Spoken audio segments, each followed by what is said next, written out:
Helo, a chroeso I fideo 7 gwiriad pwysig, Gwasanaeth Ambulance Cymru. Os byddwch chi'n ffonio 999 mewn argyfwng iechyd, efallai bydd angen ambulans arnoch chi. Os daw ambulans atoch chi, dylai staff yr ambulans wirio 7 peth pwysig. Bydd y gwiriadau hyn yn ein helpu I ddarganfod beth sy'n bod a pha gymorth fydd angen arnoch. Efallai eich bod wedi gweld pobl eraill yn gwneud y gwiriadau hyn, fel meddygon a nyrsys. Efallai eich bod yn adnabod rhywun sydd wedi cael y gwiriadau hyn wedi gwneud arnynt. Gallwn ni wneud y gwiriadau yn unrhyw le lle mae'r claf yn sâl, fel yn eu cartref, neu mewn gwasanaeth dydd, neu ar y stryd. Heddiw byddwn ni'n gweld 2 o'n parafeddygon, Elin a Tom, yn gwneud y gwiriadau gyda Hannah a Jack yng nghefn ambulans. Pan ddown ni ei helpu, efallai byddwn ni mewn ambulans neu gar ambulans. Weithiau, efallai byddwn ni'n gwisgo siacedi melyn llachar. Rydyn ni'n gwisgo gwisgoedd gwyrdd ac rydyn ni'n cario bagiau. Mae gan y bagiau lawer o bethau eich helpu chi ac i'n helpu ni I wneud y gwiriadau. Byddwn nhw'n gofyn rhai cwestiynau I chi, I ddarganfod beth sy'n bod ac I ddod I adnabod ychydig amdanoch chi. Atebwch nhw cystal ag y gallwch. Peidiwch â phoeni os nad ydych chi'n gwybod sut I ateb. Gallwch hefyd ddweud wrthyn os ydych chi eisiau I ni ddweud mwy wrthoch chi am yr hyn rydym yn ei wneud. Efallai byddwn nhw'n gofyn a oes gennych anabledd dysgu. Os na fyddwn nhw'n gofyn, gallwch ddweud wrthym. Efallai byddwn nhw'n gofyn a oes gennych broffail iechyd. Llyfryn lle gallwch chi ysgrifennu'r holl wybodaeth bwysig amdanoch chi a'ch iechyd yw proffail iechyd. Mae'n dweud pethau pwysig fel y ffordd orau o gyfathrebu â chi. Os oes gennych unrhyw gyfrau iechyd neu alergeddau.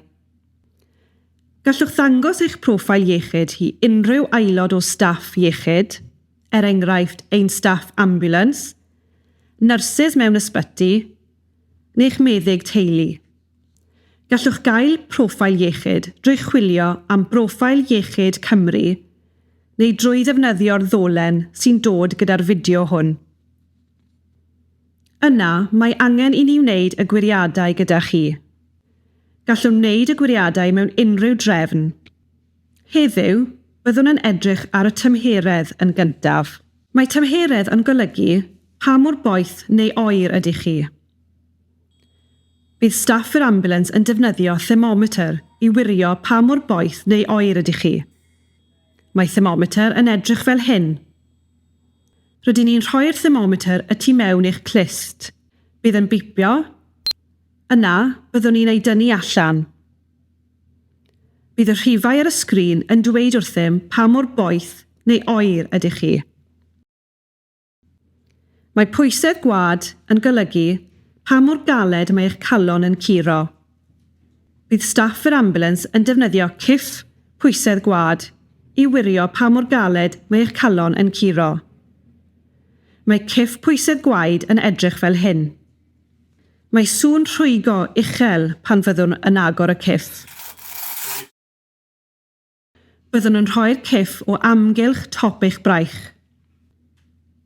Mae'r cyff yn gwasgu'n dyn ar eich braich. Yna, mynd yn rhydd. Efallai y byddwn yn gadael y cyff ar eich braich, fel y gallwn wirio'ch pwysedd gwaed eto yn ddiweddarach. Mae gennym giffiau y gallwn eu pwmpio gan ddefnyddio ein dwylo. Mae gennym bympiau hefyd sydd wedi eu cysylltu â'n cyfrifiaduron. Gallwn wneud rhai o'n gwiriadau eraill gyda'n cyfrifiadur hefyd, fel y gwiriad lefel ocsigen. Mae lefelau ocsigen yn golygu faint o ocsigen sydd yn eich gwaed. Bydd staff yr ambulans yn rhoi clip bach ar eich bys I wirio eich lefelau ocsigen. Dyma sut olwg sydd ar y clip. Mae gennym glipiau sy'n cysylltu â'n cyfrifiadur ac weithiau mae gennym glipiau sy'n defnyddio batris. Mae'r clip yn mynd ar ben eich bys yn ysgafn iawn.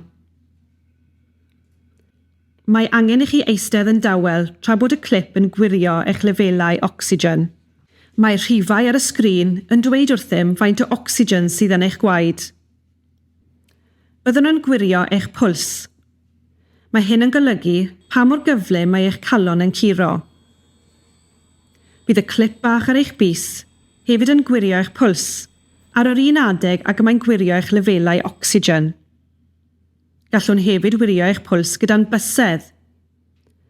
Gallwn ddal eich arddwn yn ysgafn, yna defnyddio 2 fys i wasgu'n ysgafn a theimlo eich pwls. Anadlu. Bydd staff yr ambulans yn edrych ar eich brest i weld a ydych chi'n anadlu'n iawn. Efallai byddwn ni'n defnyddio stethosgop i wrando ar eich anadlu. Efallai eich bod chi wedi gweld meddygon yn defnyddio stethosgopau hefyd. Rydyn ni'n rhoi un pen yn ein clistiau. Rydyn ni'n rhoi'r pen arall ar eich brest neu'ch cefn. Efallai bydd angen i ni godi eich dillad mwyn i ni allu tynnu'r stethosgop oddi ar eich croen. Weithiau gall hyn deimlo ychydig yn oer. Byddwn yn gwirio lefelau siwgr eich gwaed.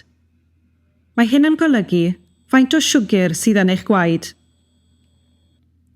Bydd staff yr ambulans yn rhoi peiriant bach ar ben eich bys. Byddwch yn teimlo crafiad bach a allai brifo ychydig. Rydym yn defnyddio peiriant arall i brofi ychydig bach o waed i weld faint o siwgr sydd ynddo. Mae angen i ni wirio a ydych chi mewn poen, a oes unrhyw beth yn brifo, a faint mae'n brifo. Rydym eisiau gwybod ble ar eich corff rydych chi'n teimlo'r boen, a faint mae'n brifo. Gwnewch eich gorau i ddweud wrthym a oes gennych unrhyw boen, beth sy'n brifo a faint mae'n brifo. Gallwch bwyntio at eich corff neu bwyntio at luniau os yw'n helpu. Dyna ein 7 gwiriad pwysig. Tymheredd, pwysedd gwaed, lefelau ocsigen, curiad y galon, anadlu, lefelau siwgr a phoen.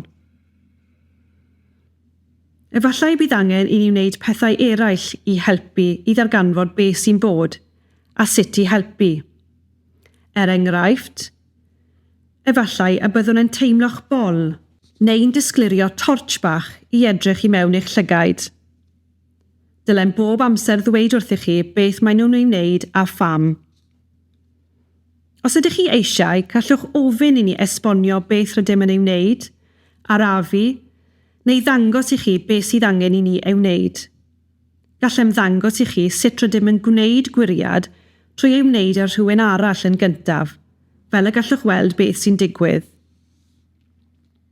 Gobeithio fod hyn wedi bod y gymorth, ac yn eich helpu i ddeall y gwiriadau a pham mae angen i ni ei gwneud. Hwyl fawr am y tro.